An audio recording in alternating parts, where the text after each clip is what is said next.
네, 안녕하세요. 퍼즈입니다. 옆에는 김프로님 나와 있습니다. 네, 안녕하세요. 김프로입니다.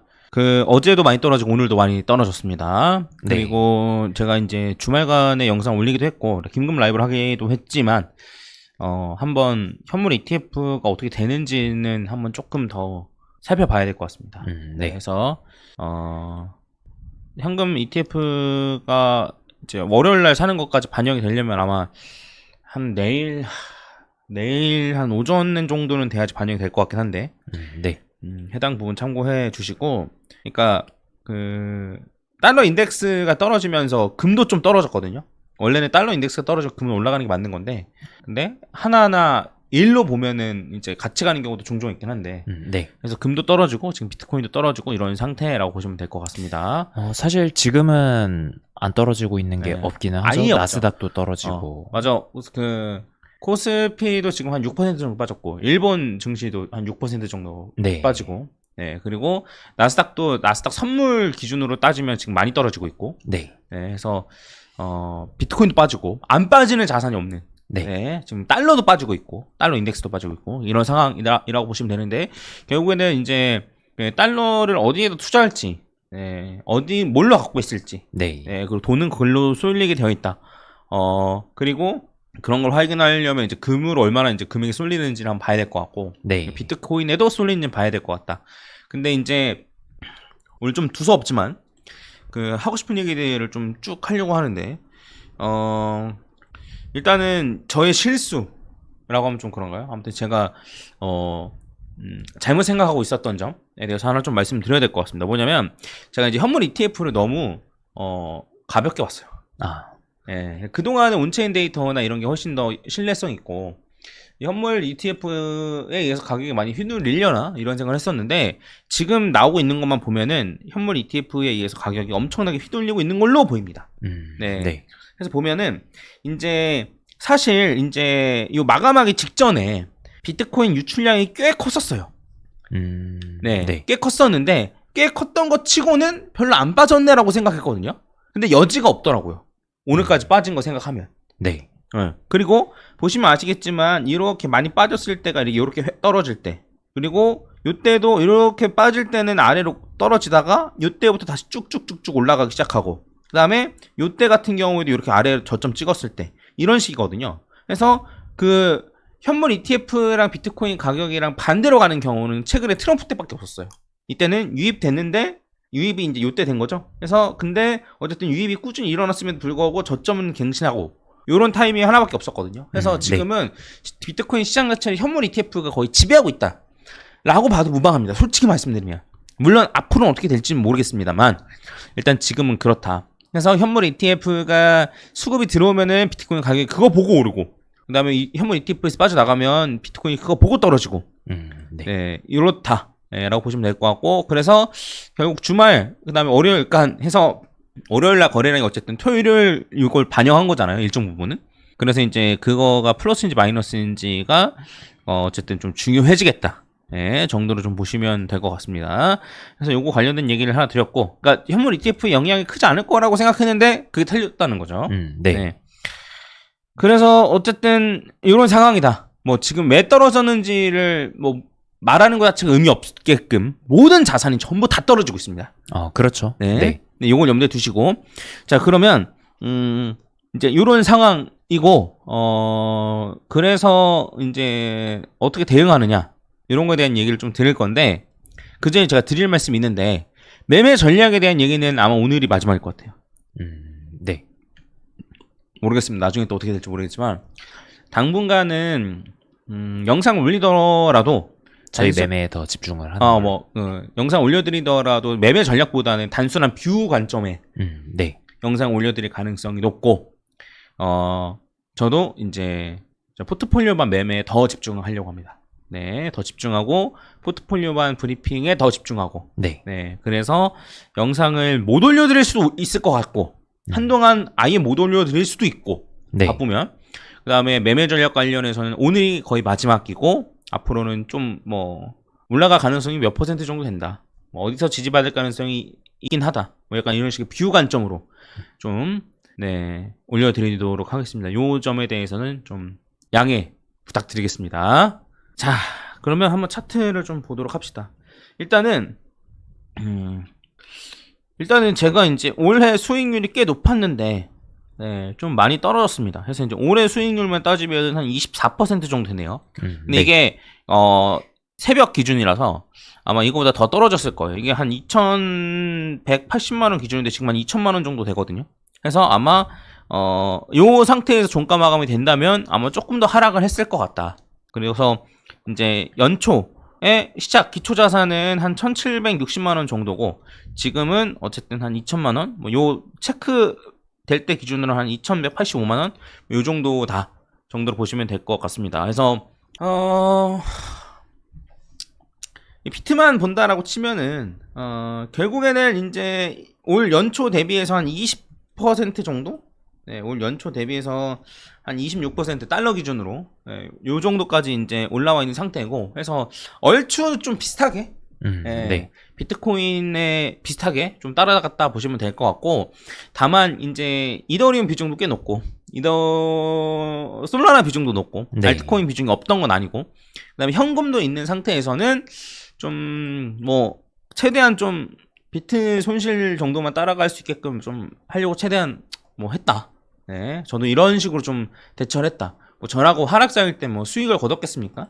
네, 당연히 수익 못 거두죠. 좀 덜 손실 혹은 뭐 알트코인만 갖고 있는 것보다는 덜 뭐 최대한 네. 비트만 갖고 있는 정도로 뭐 하락 따라가고 약간 이런 식으로 저도 목표를 세우는 거죠. 그래서 저는 이렇게 대응했다 라고 한번 이제 말씀을 드리고, 다행히도 이제 저는, 그러니까 제 얘기를 이제 왜 하냐면 앞으로의 대응도 관련이 있어서 그렇습니다. 네. 네. 저 같은 경우에는 어쨌든 비트코인의 비중을 굉장히 많이 높여놨었어요. 지금은 이제 40%가 넘는데, 비트코인 비중만 네. 40%가 넘는데 비트코인 비중을 많이 높여놨기 때문에 그래도 어느 정도는 하락의 커브가 됐습니다. 그래서 올해 어쨌든 그래도 여전히 플러스이긴 한 거예요. 네. 네. 만약에 알트코인만 갖고 있었으면, 저도 알트코인 뭐 5만원, 10만원씩 들어가 있는 거 그냥 손절 안 하고 냅둔 것들 있거든요? 그런 거 지금 막 뭐 60%, 50% 막 이래요, 마이너스. 그러니까 이제 웬만한 알트코인들은 지금 고점 대비해서 마이너스 한 뭐 7, 80% 찍은 것들도 대부분이고. 그래서, 결론적으로는 비트코인 도미넌스가 추가적으로 더 올라갈 걸 알았기 때문에 네. 그거에 대해서는 계속 강조를 해드렸었죠. 비트코인 도미넌스 더 올라갈 것 같다. 네, 그 다음에 불장 전까지는 뭐 꾸준히 올라간다. 네, 그리고 여전히 비트코인을 갖고 있는 게 나을 것 같다 라고 이제 계속 꾸준히 말씀드렸고, 저는 그대로 했고, 네, 다만 뭐 완전히 확신했으면 비트코인 100%를 갖고 있었겠죠. 네.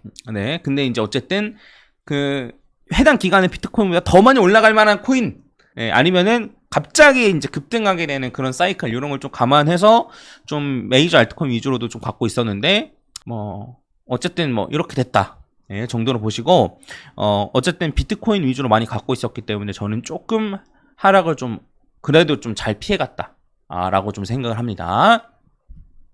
자, 그래서 이제 제가 여러분들한테 드리고 싶은 말은 뭐냐면, 그래서 비트코인 비중을 지금이라도 어떻게 늘려야 되냐, 요거예요. 네. 예. 이제는 뭐 그래도 뭐 알트코인 더 많이 오르지 않겠어? 이런 말씀을 하시는 분은 없다고 생각합니다. 솔직한 말로. 예, 없다고 생각해요. 그리고 안타까운 경우도 좀 지금 생각하면 좀 많아요. 솔직히 말씀드리면. 이제 수익률 달성해가지고 연장하셔야 되는 분인데. 네. 예, 근데 퍼즈는 뭐 순환매, 뭐 섹터, 그다음에 알트 이런 거 매매 잘 안 해서 좀 그런 거 아쉽다 하면서 수강 연장을 안 하신 분이 계시거든요. 근데 어떻게든 설득해서 잡을 걸. 네? 어떻게든 설득해서 잡을 걸. 저는 그분이 지금 제일 걱정돼요.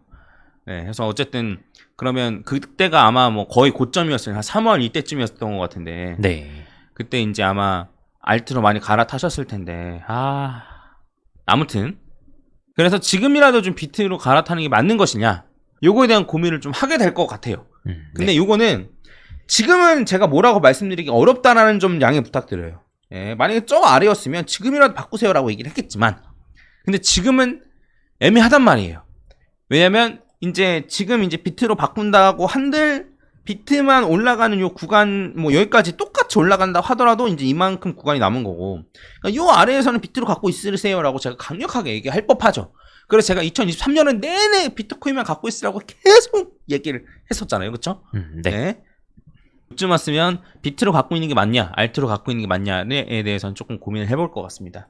네. 그리고 알트도 이미 너무 저점까지 떨어진 상태에서 괜히 제가 비트로 바꾸라고 했다 그 알트코인 폭발하면 저만 뒤집어 써먹는 거거든요.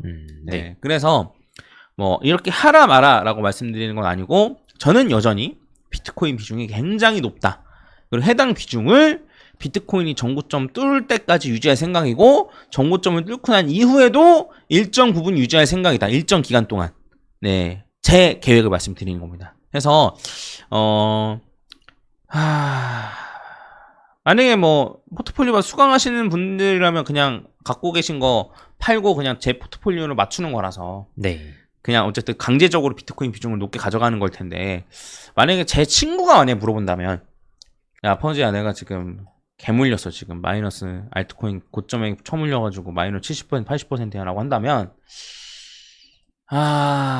저는 한 3분의 1 정도는 비트로 네. 3분의 1 혹은 반 정도는 비트로 바꾸라고 할 것 같습니다. 제 친구라면 네 여러분들한테는 그런 말씀을 못 드리지만 네 저도 욕을 먹기 싫으니까요 못 드리지만 네 제 친구라면 아마 그런 식으로 얘기를 하지 않았을까 싶습니다. 그래서 비트코인 도미넌스는 저는 더 올라갈 거라고 보고 있고 저도 네. 고점 뚫고 올라간 이후에 또 바로 알트로 갈아타는 게 아니고 일정 기간 더 비트로 갖고 있을 예정이고 네 그리고 만약에 제 친구가 물어본다면 한 3분의 1이나 절반은 비트로 갈아타 있어라 네 이런 식으로 얘기를 할 것 같습니다. 네 일단 이 비트 관련된 부분은 이렇게 좀 파악하시면 될 것 같고 자 그 다음에 결국에 이제 차트에 따른 매매 전략에 관해서 이제 얘기를 해야 되는 건데, 나중에 뭐 인증 영상 찍으면 더 자세히 말씀드리겠지만, 제가 최근에 현금화를 했던 자리가 있는데, 그 현금화를 했던 자리가 어디냐면요, 여기에요, 여기.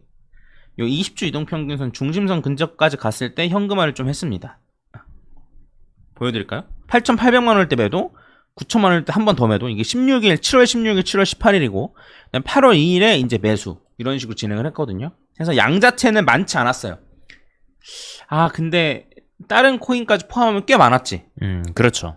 다른 비트뿐만 아니고, 이더, 솔라나 이런 애들까지 다 이제 매매를 했었기 때문에, 그런 코인들 생각하면 꽤나 많이 매도를 했었습니다. 근데 제가 이제 오늘 말씀드릴 건 요 매매를 왜 했는지에 대해 설명을 드리고, 앞으로의 매매에 대해 좀 설명을 드리려고 해요. 자, 그럼 요때 왜 매도를 했냐면, 이제 요때 두 번에 걸쳐서 이제 매도를 한 거거든요. 이제 왜 매도를 했냐면, 제가 이제 상승으로 보는 관점은 두 가지였어요. 첫 번째는 볼린저 밴드, 두 번째는 퍼즈 각도선. 요 두 가지였단 말이에요. 그런데 요 볼린저 밴드로 봤을 때는 이제 주봉 20주 이동평균선에서 이제 계속 지지받고 올라가는 듯한 움직임을 보여줬었고, 그쵸? 그래서 이 20주 이동평균선을 계속 지키면서 올라가는 게 제일 베스트인 상황이었는데, 얘가 하단선을 터치했잖아요. 그쵸? 하단선을 터치하면 중심선 근처까지 갈 가능성이 높고, 만약에 하락 추세로 간다라고 치면은 요 중심선에서 저항받고 떨어지는 가능성이 높습니다. 그래서 요 주봉으로 봤을 때의 상승 추세는 꺾였다. 꺾였으면 뭐 해야 돼요? 현금화 해야죠. 이 얘기예요.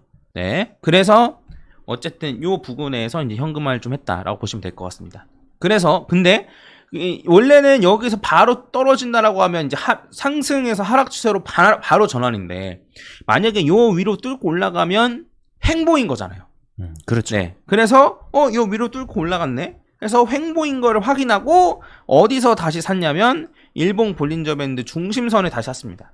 여기서. 그래서 이제 여기에서 이제 팔고 여기 다시 사고 이런 식으로 이제 지금 진행을 한 거예요. 물론 팔았던 물량을 다시 전부 다 산 건 아니에요. 네. 이제 한 번치 물량만 이제 다시 샀는데 네. 그래서 이런 매매 전략을 어쨌든 저는 했었고 그러면 추가적으로 더 현금화한 걸 가지고 뭐 여기서 사든 안 그러면 기다리든 뭐 아래에서 더 떨어지면 사든 뭐 하든 하겠죠. 네. 근데 어쨌든 제가 말하고 싶은 건 뭐냐면 상승의 조건이 있었는데 상승 추세가 유지되는 조건이 있었는데 그 조건이 깨지니까 현금화를 했다. 요 관점으로 어쨌든 말씀드리는 겁니다. 네. 그리고 현금화를 하더라도 똑똑하게 하면 좋은데 기준이 깨졌네 바로 손절 해도 괜찮지만 저 같은 경우는 어쨌든 요 볼린저 밴드로 봤을 때 이 중심선이 이제 위로 향하고 있고, 그 다음에 얘가 충분히 좁아져 있는 상태고, 그러면 일반적으로 중심선까지 반등이 나거든요. 그래서 이 중심선까지 기다렸다가 이제 현금화. 네. 이렇게 진행했다. 라고 보시면 됩니다. 그리고 요 위로 올라갔다가 바로 산 것도 아니죠? 요 위로 올라갔으면 어쨌든 횡보가 됐네? 횡보가 됐으니까 일봉 볼린저밴드 중심선까지 기다렸다가 추가 매수. 약간 이런 식으로 진행이 된 겁니다. 네, 요거 생각하시고. 그래서 어쨌든 요 상승 추세에 관한 거는 제가 이미 대처를 한 거고, 그런 다음에 추가적으로는 요 추세선 관련된 것도 있는 거예요. 제가 이제 상승의 추세라고 봤던 게 두 가지인데, 아까 전에 말씀드렸죠. 하나는 주봉 20주 이동평균선 위에서 지지받고 올라가는 거, 볼린저 밴드. 하나는 요 추세선인 겁니다. 그래서 이때 당시에는 추세선이 지지받았다고 생각했어요. 원래는 파란색 추세선이거든요. 그래서 주봉으로 본다고 치면 아슬아슬하게 지지받지 않았나, 그때 생각을 했던 거예요. 그러고 나서 저는 일단은 여기에서 이런 식의 움직임이 있었기 때문에 얘 빨간색 선을, 그러니까 선 자체를 조금 각도를 누워서도 좀 생각을 해봤었는데, 이제 이렇게 따지면은 사실 주봉으로 봤을 때 얘가 이제 종가 마감은 여기서 하고, 그 다음에 얘가 새롭게 봉이 시작된 거기 때문에 얘까지 확실히 뚫린 걸 확인하려면 얘가 종가 마감이 어디에서 되는지, 올라가지고 여기서 될지 이런 것까지 다 확인해 봐야 돼요. 근데 그렇게 조금씩 기준을 낮추다 보면 한도 끝도 없거든요. 그래서 저도 그렇고 김프로도 그렇고 일단은 선이 뚫렸다 라고 생각을 하기로 했습니다. 네. 그래서 상승 추세가 끝났다라고 생각을 하거나, 내가 생각하는 상승 추세가 일단 꺾였다라고 생각하면 뭘 해야 돼요? 그럼 현금화를 현금화를 해야죠. 그래서 저는 일단 좋은 자리를 잡아서 현금 비중을 조금 더 높일 생각입니다. 네, 그래서 어쨌든 매매 전략은 마지막이라고 제가 말씀드렸으니까 어쨌든 최대한 잘 말씀드리는 거예요. 네, 그래서 어쨌든 현금 비중을 저는 앞으로 좀 반등이 있을 때 좀, 혹은 똑똑한 자리에서, 혹은 괜찮은 자리에서 현금화를 좀 할 생각이다. 네, 이렇게 좀 말씀드리겠습니다. 자, 그런 다음에 그러면 그래서 이번 불장이 완벽하게 끝난 거냐라고 물어보시면 뭐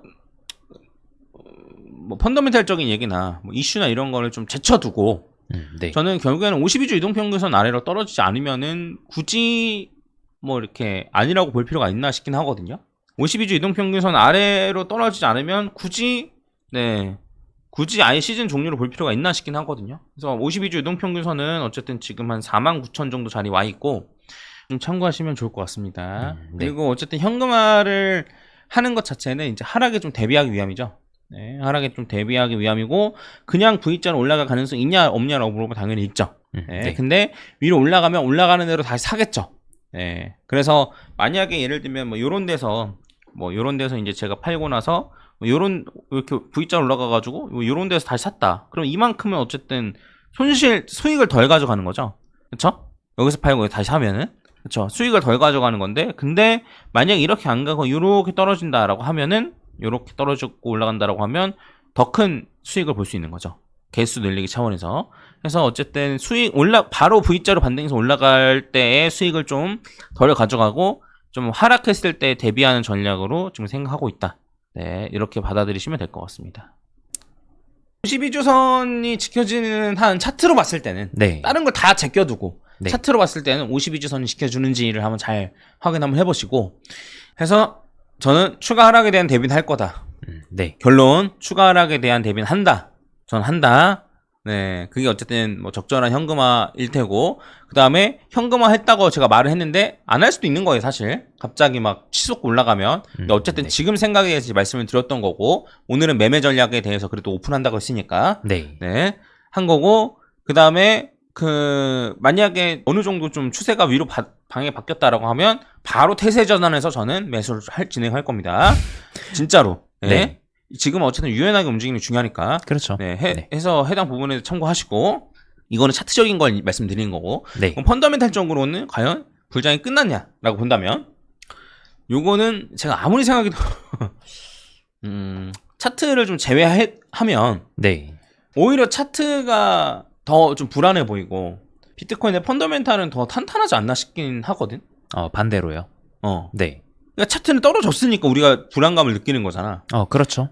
근데 이제 어쨌든 뭐 큰 상승장과 하락장을 좀 구분하는 이런 추세까지는 아직 여유가 있으니까 이제 우리 얘기를 하는 건데, 네. 펀더멘탈 쪽으로는 오히려 더 걱정이 없거든. 근데 나는 어쨌든 차트로 매매하는 사람이니까 차트로 대응을 하는 거지만, 네. 그래서 그렇다고 지금 뭐 나스닥을 투자할 거야, 코스피를 투자할 거야, 그렇잖아. 그렇죠. 안 그러면 뭐 TQQQ를 살 거야, 아니 뭐 어떻게 할 거야? 레버리지 상품을 살까 어떻게 할 거야? 뭐 이런 상황이고, 그 다음에 어쨌든 나스닥이 떨어질지 올라갈지는 알 수 없지만, 네. 하나 확실한 거는 달러 인덱스는 떨어질 가능성이 매우 높은 건 확실하잖아. 실제로 많이 떨어지고 있죠. 지금도 음. 보면은. 네. 그래서 그 보면 저게 달러 인덱스입니다. 달러 인덱스고 뭐 제 걸로 봐도 똑같은 차트인데, 그 이제 그러니까 확실한 것만 좀 지워 나가면 이게 이제 얼마 전에 막 여기 깨졌다고 제가 이제 좋아한다 막 이런 얘기를 했던 그때였어요. 네. 네. 확실한 것만 얘기하면 나스닥 어떻게 될지 모르겠어.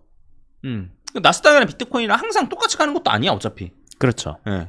그리고 뭐 코스피가 어떻게 될지도 모르겠고, 코스피는 진짜 비트코인이랑 관련이 없고. 네. 근데 그나마 우리가 좀 확실하게 생각할 수 있는 건 달러가 떨어지겠거나 라는 생각을 하는 거고, 그럼 달러가 떨어지면 달러 대신에 오르는 걸 우리가 선택할 수 있어야 되는데, 그 오르는 게 결국에는 금이랑 비트코인 아니겠냐.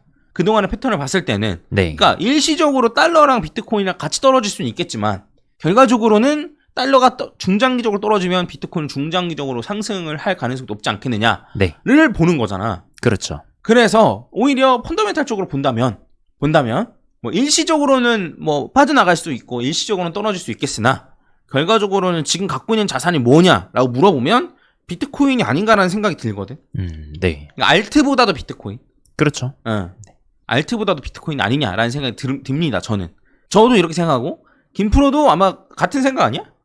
그렇죠. 그래서 비트코인 비중을 높여서 갖고 있는 게 어떤가라고 얘기를 했던 거였고, 오늘 요 영상 처음에 그렇게 계속 시작을 했던 거였고, 그래서 오히려 차트로 봤을 때는 좀 더 불안하다. 네. 근데 비트코인이 지금 뭐 세계 모든 자산들 중에 도대체 어떤 자산으로 갖고 있을 거냐라고 선택지를 준다라고 하면, 과연 비트코인으로 갖고 있는 게 손해냐, 손실이냐.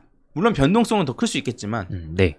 그래도 다 떨어지는 와중에 달러도 떨어져, 나스닥도 떨어져, 다 떨어지는 와중에 그나마 올라갈 가능성이 높은 자산을 고르자면, 그러면 비트 아닌가. 물론 금일 수도 있겠지만, 네. 비트랑 금 아닌가라고 저는 생각합니다.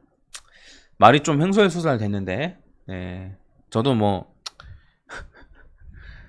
하고 싶은 말은 많은데, 네. 이거를 좀 해야 되는지 말아야 되는지도 모르겠다. 오늘 좀 복잡합니다. 좀 양해 부탁드리고, 어쨌든 전 매매 전략에 관해서도 좀 언급을 드렸으니까 참고하시고, 앞으로는 영상을 많이 못 올려드릴 수 있다. 올려드린다 하더라도 단순 차트 이렇게만 말씀드릴 가능성 없다. 요거 양해 부탁드립니다. 마지막으로 하나 더 말씀드리면, 리플 호들갑 떨어서 죄송합니다. 물론 주봉까지 봐야 된다고 제가 얘기는 했잖아요. 사실 안 죄송해도 됩니다. 주봉까지 봐야 된다고 했으니까. 네. 그래서 일봉으로 뚫은 건 처음이었어가지고. 네. 그래서 제가 이제 얘기했는데, 결국엔 주봉으로 따지면 못 뚫었다. 리플은. 죄송합니다. 네. 이 정도로 하고 마무리 짓도록 하겠습니다. 영상 잘 못 올려드리더라도 양해 부탁드리겠습니다. 네, 감사합니다. 네, 감사합니다. 김프로였습니다.